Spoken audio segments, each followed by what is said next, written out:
No criminal, especially someone convicted of a horrific crime like child sex abuse, should ever be rewarded with perks or privileges for giving interviews about their crimes.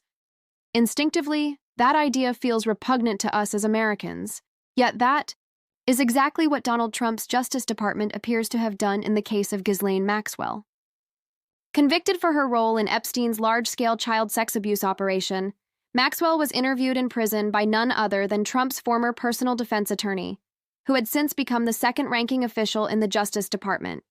Shortly after this meeting, Maxwell received a major benefit. She was transferred to a minimum security facility. Normally, sex offenders are not allowed in such prisons unless they receive rare and special approval. That approval, notably, came right after her conversation with Trump's lawyer. This wasn't the work of a tabloid chasing sensationalism, or an exploitative publisher cashing in, like lawmakers worried about decades ago. This was direct action, by the federal government itself, under the authority of the president's administration.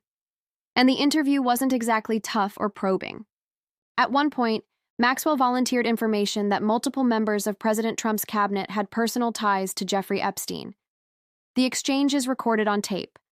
Trump's lawyer hears her make this claim, and instead of asking questions, he simply pauses, says nothing of substance, and quickly moves on to another topic. Maxwell had bluntly stated that some of Trump's closest colleagues, members of his cabinet, had socialized with Epstein. Rather than following up with, "Who? Exactly?" or "What do you mean?" the response was silence and avoidance. Meanwhile, Trump's own name reportedly appears multiple times in Justice Department records related to Epstein's case. According to reports, FBI agents were tasked with redacting Trump's name from those files. To this day, the Justice Department refuses to release its full set of documents, even as it extends favors to Maxwell, the only living person currently imprisoned for crimes tied to Epstein, despite her claims that more high-ranking Trump officials were involved. Adding to this, the New York Times recently reported that J.P. Morgan Chase, Epstein's longtime bank, submitted more than 4,000 suspicious financial transactions connected to him. These transactions, totaling over $1.1 billion, were flagged to the federal government as potential evidence of sex trafficking. Yet those records remain in government hands, unreleased to the public. These records are now in the hands of the federal government. Nearly a week has passed since Democratic Senator Ron Wyden formally demanded that Trump's Treasury Department release the thousands of financial files connected to Jeffrey Epstein. At the same time, NBC News has reported that Trump's Justice Department is actively opposing efforts to make certain names public.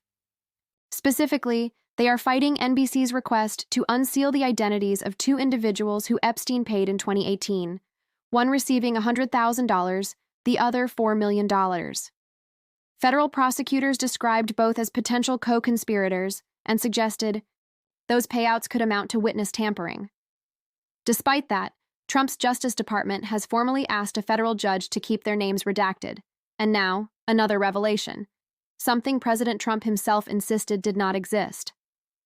Earlier this year, Trump sued the Wall Street Journal after it reported that he had signed Epstein's birthday book, leaving behind a crude doodle of a naked woman and a cryptic message implying some sort of shared secret between the two men. Trump denied ever writing such a note and launched a high-profile lawsuit against the paper. But today, in response to a congressional subpoena, that very document has surfaced. The text, apparently written by Trump to Jeffrey Epstein, reads as follows: "There must be more to life than having everything. Donald: Yes, there is, but I won't tell you what it is. Jeffrey: Nor will I, since I also know what it is. Donald: We have certain things in common. Jeffrey: Yes, we do. Come to think of it. Donald: Enigmas never age. Have you noticed that? Jeffrey: As a matter of fact, it was clear to me the last time I saw you. Donald: A pal is a wonderful thing. Happy birthday, and may every day be another wonderful secret. The entry is signed with typewritten text, Donald J. Trump, followed by Trump's handwritten first name, Donald, beneath it. Thought bizarre note, written across the outline of a naked female figure, suggests Trump and Epstein shared undisclosed secrets, references to age, and things they allegedly had in common. The White House quickly dismissed the document, claiming the signature was clearly not his. But within hours, other authenticated examples of Trump's handwriting from the same era surfaced, and the signature looks strikingly consistent. For instance, Trump signed Epstein's birthday book in 2003, a copy of a book for Epstein in 1997, and letters in both 2000 and 2006, all with a nearly identical Donald signature. Even without forensic expertise, the similarities are hard to dismiss.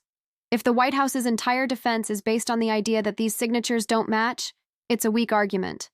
And this isn't just anyone. This is the sitting president of the United States. Adding to the disturbing picture, Epstein's estate also turned over a photograph to Congress, showing Epstein holding a large novelty check for $22,500, made to appear as though it came from Trump. According to a caption, allegedly written by a longtime Mar-a-Lago member, the payment was for a girl, described as fully depreciated. This comes on the heels of Trump's own admission earlier in the summer, when he claimed that his eventual falling out with Epstein, after 15 years of friendship, was because Epstein had stolen a young woman from him. That woman, according to Trump, was taken from his Mar-a-Lago spa, and she turned out to be one of Epstein's sex trafficking victims. Taken together, these revelations are staggering. What in American presidential history even comes close to a scandal this grotesque? What other case exists in which someone entrusted with public office drags behind them such a disturbing, shameful trail?